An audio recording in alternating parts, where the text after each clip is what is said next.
साथियों नमस्कार, मैं हूं नीरज पटेल और आप देख रहे हैं नेशन जनमत। कुणाल कामरा का मामला सुप्रीम कोर्ट के गले की हड्डी बनता जा रहा है। न उगलते बन रहा है न निगलते बन रहा है।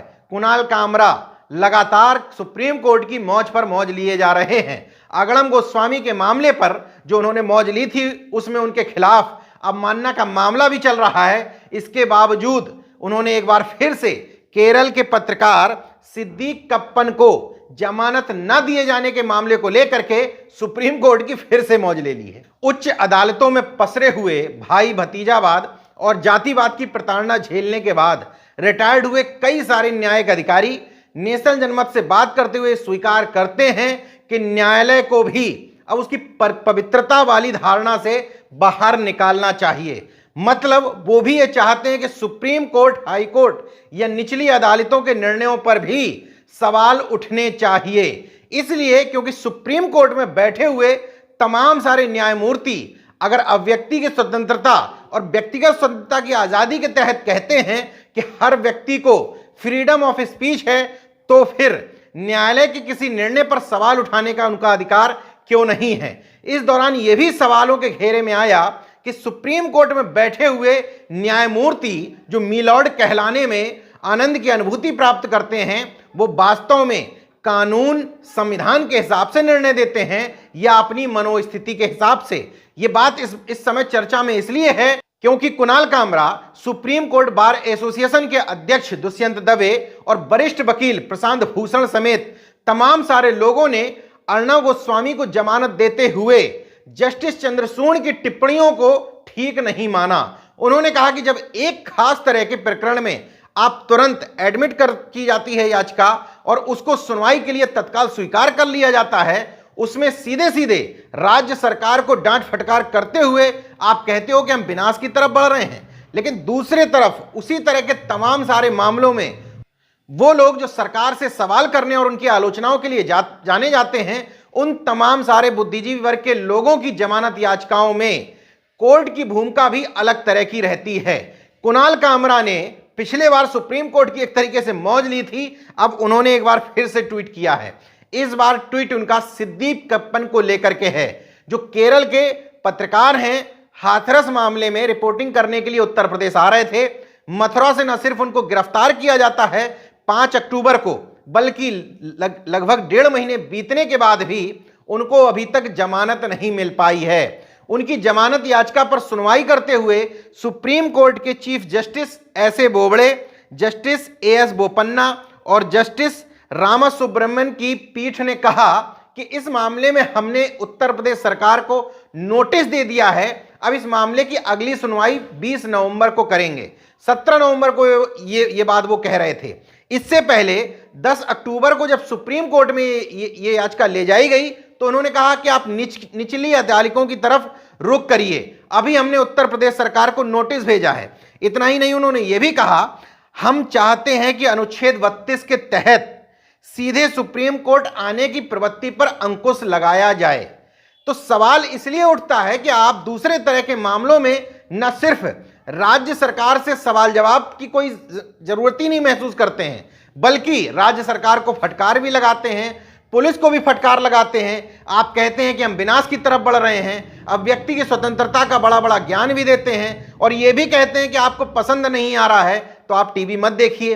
दूसरे तरह के मामले में जब एक पत्रकार को सिर्फ ये कहते हुए कि वो हाथरस मिलने जा रहा था, उस पे ऊपर रासुका लगा दी जाती है, आतंकवाद विरोधी कानून के तहत कार्रवाई कर दी जाती है, राजद्रोह की भी धाराएं लगा दी जाती हैं। केरल के पत्रकार संगठन हाईकोर्ट से लेकर के सुप्रीम कोर्ट तक दौड़ते हैं, लेकिन उस पत्रकार को जमानत नहीं दी जाती है।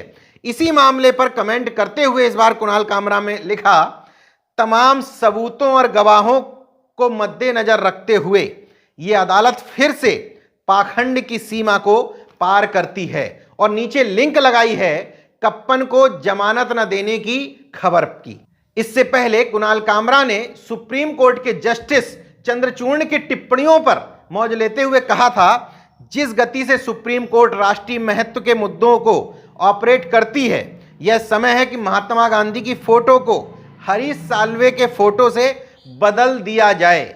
गौरतलब है कि हरीश साल्वे ही अगड़म गोस्वामी का, मतलब कि अर्णव गोस्वामी का केस लड़ रहे थे और बड़े बड़े बयान सुप्रीम कोर्ट के अंदर दे रहे थे। सुप्रीम कोर्ट के जस्टिस भी उनकी बात पर सहमति जता रहे थे और देश को बताने की कोशिश कर रहे थे कि अर्णव गोस्वामी की गिरफ्तारी का मतलब हो गया कि देश में अभिव्यक्ति की स्वतंत्रता पर मानो बैन ही हो गया।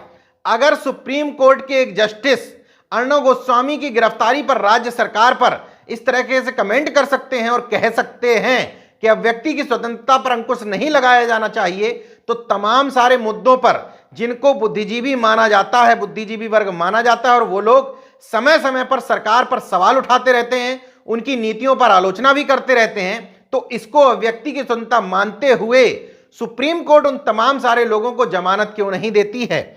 हाल फिलहाल में सिद्दीक कप्पन के मामले को लेकर के एक बार फिर से सुप्रीम कोर्ट की आलोचना हो रही है।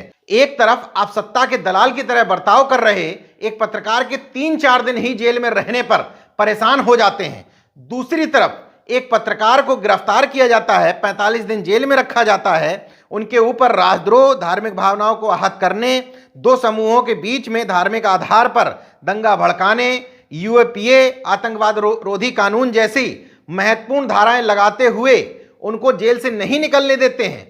तब सुप्रीम कोर्ट कहती है निचली अदालत चले जाइए, फिर कहती है हम राज्य सरकार को नोटिस दिया है, जवाब मांगा है, फिर कहते हैं कि हम लिस्टिंग कर लिया है, 20 नवंबर को ये मामला सुनेंगे। तो निश्चित तौर पर सवाल उठता है कि आप कानून के हिसाब से काम करते हैं, संविधान के हिसाब से काम करते हैं, या इस हिसाब से कोई फैसला तय करते हैं कि ये सरकार का करीबी है या विरोधी है। कुणाल कामरा ने एक फोटो पोस्ट की थी, उस फोटो के अपने ही एक मामले हैं। उस फोटो के सामने आने के बाद तमाम तरह के सवाल उठना शुरू हुए और उठने भी चाहिए। ये तस्वीर जो बगल में आप देख रहे हैं, इस तस्वीर को पहले में भी मैं आपको दिखा चुका हूं। इस तस्वीर में सुप्रीम कोर्ट को भगवा कलर से रंगा हुआ दिखाया जा रहा है, तिरंगे की जगह भारतीय जनता पार्टी का झंडा लगा हुआ दिख रहा है। सुप्रीम कोर्ट जैसी मजबूत संस्थाएं अपनी विश्वसनीयता लगातार खोती जा रही है। उसमें भी सबसे बड़ा सवाल यह है कि सुप्रीम कोर्ट अपनी आलोचना क्यों नहीं सुनना चाहती है। जब देश में तमाम सारे लोगों को अभिव्यक्ति की आजादी संविधान ने ही दी है, तो सुप्रीम कोर्ट अपने आप को आरटीआई के दायरे के अलावा तमाम सारी परिधियों से बाहर क्यों रखना चाहती है।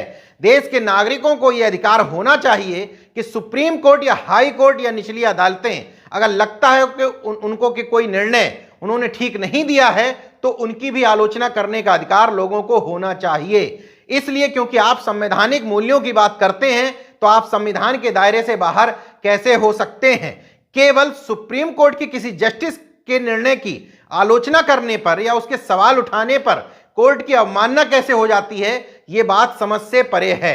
बहरहाल प्रशांत भूषण का मामला रहा हो या कुणाल कामरा का मामला, ये लोग दबने और झुकने को तैयार नहीं हैं। इसलिए सुप्रीम कोर्ट के अंदर मची हुई तमाम सारी गंदगी भी बाहर निकल करके सामने आ रही है। देखते रहिए नेशन जनमत, जागरूक और सजग बने रहिए। जय विज्ञान, जय संविधान, जय लोकतंत्र। तो अगर आपने मेरा YouTube चैनल सब्सक्राइब नहीं किया तो प्लीज़ सब्सक्राइब कर लें और उस बेल आइकन पर जरूर क्लिक करें, जिससे जो मेरे न्यू वीडियो है